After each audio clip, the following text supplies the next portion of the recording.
Even one down the sideline, and he's got Kazmeir over the top. Big side, down the sideline. Touchdown. His signature move and his signature performance. Allen, big ball one more time. 58 yards this time. You're listening to the Bruin Bible. This is your host, Will Decker, bringing you UCLA football content all throughout the year for LA Football Network. What is good, Bruin Bible listeners? It is your host, Will Decker. We got to get a sponsor in before we start this episode. It's BetOnline. BetOnline is your number one source for all your basketball info, stats, news, and scores. Get the latest odds and lines and the latest matchup reports for this year's NBA playoffs. BetOnline is your sports intel headquarters this season, as we have you covered for your insider sports wagering needs. From basketball, Major League Baseball, NHL, hockey, golf, to UFC and boxing, the fastest and easiest way to get your betting info, including live betting options and your favorite casino and card games available to play right from your home. Make sure you check out BetOnline. Get into the action today. So head to the website or use your mobile device to join, and be sure to use your promo code BELIEVE to receive your 50% bonus on your first deposit. BetOnline, where the game starts. Now to the Bruin Bible. Man, what is up, Bruin Bible listeners? It is your host, Will Decker, a solo pod coming your guys' way. I just want to do kind of a quick hit update on everything that's gone on in the past week for your UCLA Bruins. Apologies, I have been in Atlanta. I am in my hotel room in Atlanta, Georgia. Had a wedding this past weekend and continued into the start of the week due to work. So I apologize on the slow response to this, but excited to be talking some ball. Love talking UCLA. It's a great day to be a Bruin, as our guy Jerry Neuheisel says. Let's start from the top. The commitment we got, Blake Tabarachi, 6'2", 210-pound linebacker from Utah. The state of Utah. He's a really fun player to watch on film. Very fast, very quick, and can lay the wood from the linebacking position. Very athletic. I think he would probably be similar to, when you compare him to a player on the roster, the current roster. He reminds me a lot of John Vaughns. And we've talked about, that hybrid safety spot where it's linebacker, it's safety. They kind of set the tone. They make a big play. He looks like he is fast enough to play some safety if it really came down to it. And just having that type of talent in the open field, whether it's playing outside linebacker, whether it's dropping back in coverage, I think he's going to be very, very good when it comes to UCLA, given what we know. And there's a couple reasons I believe why Blake Tabarachi is going to be a standout player for UCLA when his time is done. He had a nice list of offers. And I know I talked about this, last time with the last UCLA linebacking commitments. But this guy, Tabarachi, he has offers from USC, Michigan, Utah. Dion wanted him at Colorado.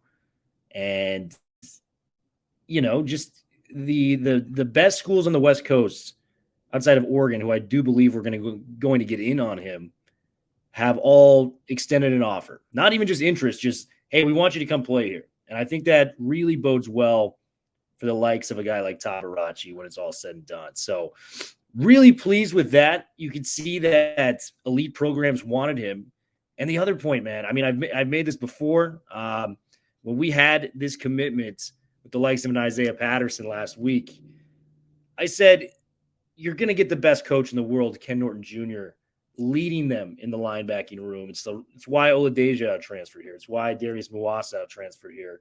And why I believe we have the deepest linebacking room we've maybe have ever had at UCLA currently, with the likes of Ken Norton Jr. and elevating that level of play. I trust who Ken Norton Jr. wants to play linebacker.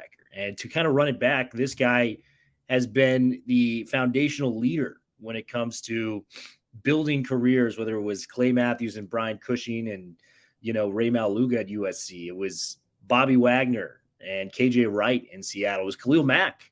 He was an outside linebacker, pass rusher. But who was coaching, the Raiders defense at that time? That was Ken Norton Jr.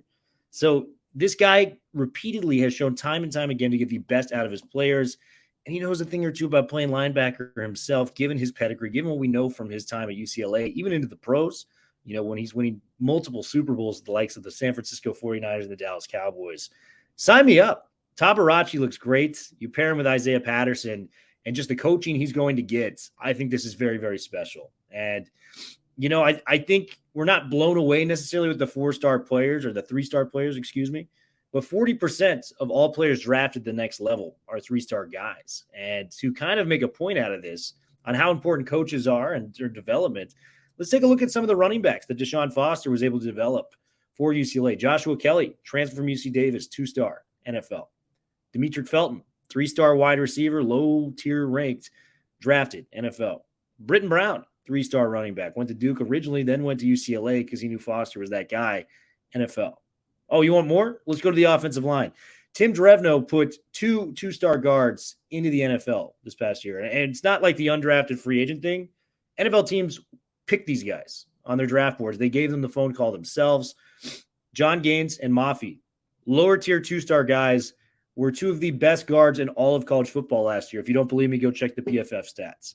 So, yes, I agree stars are important up to an extent, but I almost believe that if you just have a raw talent and you can get the right coach to get them, I almost believe that the coaching is more important in terms of their discipline, their habits, how they see the defense, how they watch film. And if Ken Norton Jr. wants Isaiah Patterson or Tabarachi, I'm all in on this. So I'm very, very pleased with the addition of Tabarachi. Like we mentioned, 3 offensive linemen committed to UCLA already in the fold, and Thorpe Taylor, Schraller, and Joshua Glanz. Dunbar Hawkins is still the highest recruit to UCLA's class. Mater Dei kid. We've mentioned this before. We like the pipeline of Mater Dei. Quinn Lake was from there. We got a couple other guys in the roster right now from Mater Dei. Let's keep that thing going. It's nice to get high-level players from arguably the best football school on the West Coast.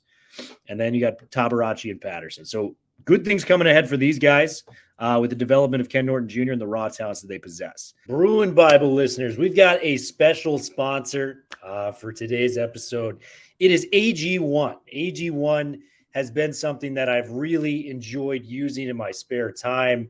75 high-quality vitamins, minerals, and whole-source food nutrients in one scoop that you can use into your water. You stir it up.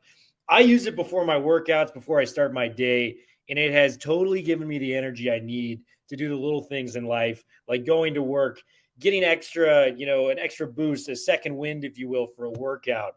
Before I play pickleball with my friends, it puts you in a good spirit of mind, and you're doing the healthiest possible thing by putting AG1 in your body. Make sure to check us out and get a special deal with the Bruin Bible. It's www.drinkag1.com/Bruin Bible to get the special deal that we provide. Once again, www.drinkag1.com/Bruin Bible to get that special deal. Now, back to the Bruin Bible.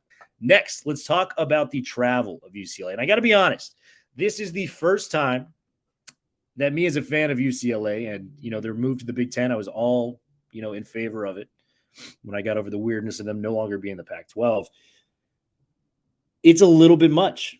23,708 miles for UCLA traveling in their first year of Big Ten competition. They're going to Hawaii. They're going down south, which is a team we'll get to in a second. They're going all over the country, and they will have more miles, I read, than any NFL team that is scheduled in 2024. And that includes the teams that go to London. So, it's brutal. I don't know if we should be putting that on a college football team. I think the Hawaii and LSU game are games they couldn't contractually get out of. So I think those were kind of difficult to go over. But when you tack those long travel times to what they are already going up against in the Big Ten, I think it is a very, very, just overextending their travel. And it's really frustrating to see that for UCLA and their kids. Now, with that being said, we did have the schedule released, and I wanted to include my top 5 games that I am most excited for UCLA. And a lot of debate in here, some that are probably going to surprise you, some that I think are fairly obvious to who we want to see. And we're going to do 5 to 1. I'm going to start with number 5, and this is probably the biggest shocker on the list. Fresno State. Yeah, I'm excited to play Fresno State. Why do you ask? We have lost to Fresno State the last 3 times we have played them. You probably remember 2018, McMurray and the tailback for Fresno State, just wearing us down. 3 touchdowns in the second half on the ground, ultimately led to a UCLA loss. And then this last one, Jake Haener. I mean, heroic isn't even the word. This guy was playing hurts, down bad, drove the length of the field on UCLA's defense for the game-winning score. And it was heartbreaking for UCLA fans all around. It was one of the times I think UCLA fans were lowest in the past 3 years when I've covered them, was another loss to Fresno State on such a lackadaisical collective defensive effort there. So I believe, for me, that this is a huge game for Chip Kelly and UCLA. Chip is 0-2 himself against Fresno State. And, hey, I am on the Chip Kelly bandwagon. You guys know this. I support him. I think we're going to start to see this program sprout its wings, which I'm really, really excited about. But if he loses, if he's 0-3 against Fresno State in his tenure, I am getting closer and closer to believing that the anti-Chip Kelly crowd is correct. That's just a team that is very, very competitive. I know they've won 10-plus games the last 2 years, or 10 apiece. So it was 20 wins over the last 2 years. But, man, if they go 0-3 to Fresno State, a non-Power 5 school, and I know they had DeBoer, who's up at Washington. Chip kind of got his revenge when they played the Huskies last year at the Rose Bowl. Was a phenomenal win in a night game. And, yeah, they got Jeff Tedford now, who's a heck of a college football coach. Tedford, you might remember him in Cal. He guided the careers of Aaron Rodgers, Marshawn Lynch, Deshaun Jackson, big-name players, and got them to the heights that they wanted to get to, which was high-round draft picks and players that made a mainstay in the NFL. So that is my first game. It's going to be at the Rose Bowl again. We've got to take care of business at Fresno State. And because we've had those heartbreaking losses, this is why I've circled at number 5. The true UCLA fans know that the Fresno State game is big. The fourth one, and I think people might be surprised at how low this is on the list, given how the last game transpired. LSU, man. LSU, we are going to Death Valley, UCLA fans. I am incredibly pumped. This is one of the games that I have circled where hell or high water, I'm going to find a way into this game. Like, we are going to travel to LSU. We are going to tailgates. It has oftentimes been regarded as the best tailgate within the college football scene by a number of different sources. It is one of the more insane environments in college football. 103,000 fans pack it each and every week.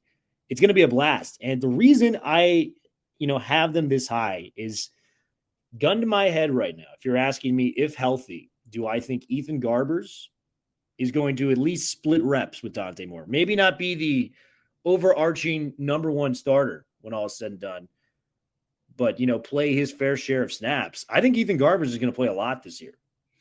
So this could be the first game that Dante Moore is really, really tested if the Garbers to start for 2023 goes to plan. As we watched spring practice, Garbers was the better quarterback. That's not really an objective statement. Ask any of the writers that were out there. Ask any of the fans that were out there. Moore showed flashes, and I'm impressed with him. He was 17 years old. I'm not taking anything away from him. But Ethan Garbers, man, I might believe that the offense might flow in a better way with Ethan Garbers at the helm. So this could be the first real test for a Dante Moore going up against a defense that's probably as close as you're going to see to an NFL defense, with the likes of the Bamas and the Georgias and things like that, especially at Death Valley, 103,000 fans in your face. For a travel destination, for the pedigree of the game, for UCLA beating them the last time we played them in 2021, this game's going to have some juice to it, and I'm excited to go and watch in LSU. Let's try to make a trip now with all the UCLA fans. Let's get everybody out there, and let's get people ready. It's going to be a lot of fun. Number 3. This is another kind of surprising one, I think, to people. I'm going with Iowa. We were playing at Iowa City in Kinnick Stadium for the Iowa Hawkeyes. And I want to tell you guys why I believe Iowa is going to be a fun environment. I think, for me personally, this is the team that UCLA near when going to the Big Ten. Iowa has been a team that every 3 or 4 years has competed for a Big Ten championship. They've made Rose Bowl under Kirk Ferentz the last decade. They made some incredible New Year's Day bowls. They have found a way to be competitive without the resources and, let's face it, maybe some of the talent that UCLA has had compared to what Iowa brings to the table. Learning from Kirk Ferentz and their model in terms of how they've been able to stay competitive, be a relevant college football team, Yes, I know they were miserable to watch on offense last year, but they had a lot of high-level draft picks, whether it was Sam Laporta, Riley Moore, any of these dudes.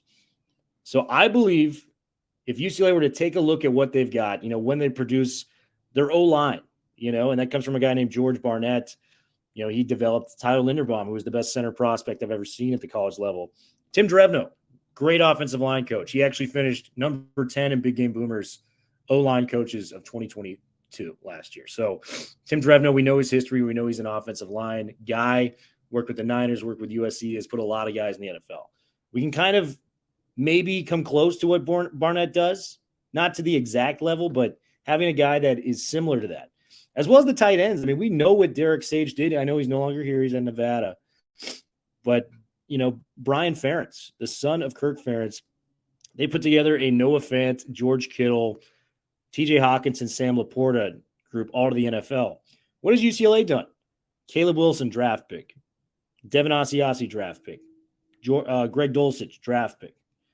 I think Matavao's got a chance to go to the NFL given his pedigree and given him coming from Oregon. So this is a game I like. Iowa City is an underrated town. I've been to it. They have one of the best traditions in all of college football with the children waving from the hospital. I believe the start quarter. It's just a good college town, and it's a team that UCLA should do everything in their power to model going to the Big Ten because they're not the biggest, they're not the brightest, but man, they somehow find a way to always be in big games and be competitive, within the conference. And UCLA, I know a lot of the detractors of UCLA going to the Big Ten, they think they're going to get blown out. Try to find a way to get to where I was at. That's what I would say to those detractors. It's going to be a fun game, Kinnick Stadium. I can't wait. That's going to be a big one.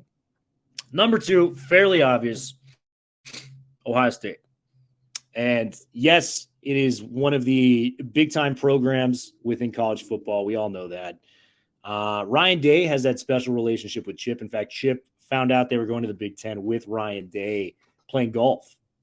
Ryan Day actually came up under the Chip Kelly system. I think that's going to be a fun kind of dynamic if UCLA is as competitive as I think they can be moving forward in the news with those two guys going at it. And the biggest thing that I had is this is the biggest home game for UCLA outside of the USC game.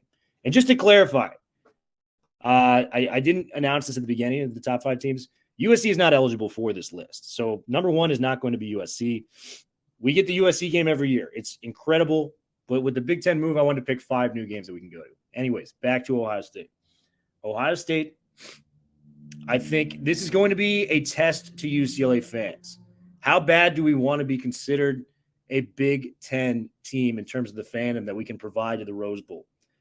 If we can make that thing 50-50, I feel very confident because Ohio State is one of the biggest fan bases in the entire country. They travel well. There's a lot in Southern California to begin with. On the surface, I believe it would be like 70-30, but I want it to be 50-50 UCLA Bruin fans. We can do this. We can ride, and we can really make a difference if we can pack that house, similar to what we did to LSU when they came to town. There's probably 2 or 3 programs that have the it factor when it comes to college football. Your Alabamas, your Georgias, and you're probably Ohio State. I mean, those are probably the top 3 that I could think of. Clemson's got to be in there. We don't really address the team across town, so I'm not even going to get into that. But those 3 teams, they travel as well as any fan base. They show up loud and proud. And, generally they're one of, if not the best team in the entire country. So that's going to be just a hallmark game for UCLA that I think is going to have UCLA fans pinching themselves, knowing that Ohio State, one of the all-time great traditions in college football, is now a conference opponent for UCLA. The number 1 for UCLA is a road game. It is University of Michigan. And I picked this one. I think, like I stated earlier, that UCLA should model themselves, at least in their football program, to what Iowa has done. But from a university standpoint, the history, the tradition, the multi-sports being talented, I think UCLA and Michigan line up so well with one another. Whether it's the basketball programs being very relevant, whether it's the academics, the legendary college players and teams, your Fab Fives, your Charles Woodsons, and, we got Kareem and Bill Walton and, the 95 national championship. We have so much going for us with UCLA. And, I think Michigan feels the same way about that. I think it would be a friendlier rivalry to get a part of. Obviously, where Michigan is at as a program, I think is way higher than we are at right now. But Dante Moore, you got to remember, he's a Detroit kid. That kind of adds a little fire because he spurned Michigan to come out to UCLA. And I think that's going to be a real talking point if Moore is as good as we think he is. So you got Moore coming back home. You got two similar universities. You're going to be tailgating at the Big House. I mentioned LSU has 103,000. Michigan has like 115,000. It's the biggest stadium in the country, hence the Big House. To me, just where the universities align, the Dante Moore storyline going into that game, and just how the universities overlap and the respect that one another have for each other. I think that's the number one game, and that is the list. Please like and subscribe to the Bruin Bible, guys. I really enjoyed doing this episode with you guys and for you guys. So look forward to connecting with you guys soon. Make sure you're tuning to the Bruin Bible. Like and subscribe to the Bruin Bible itself and the UCLA LFB channel. We are officially out, Bruin Bible. Take it easy, guys.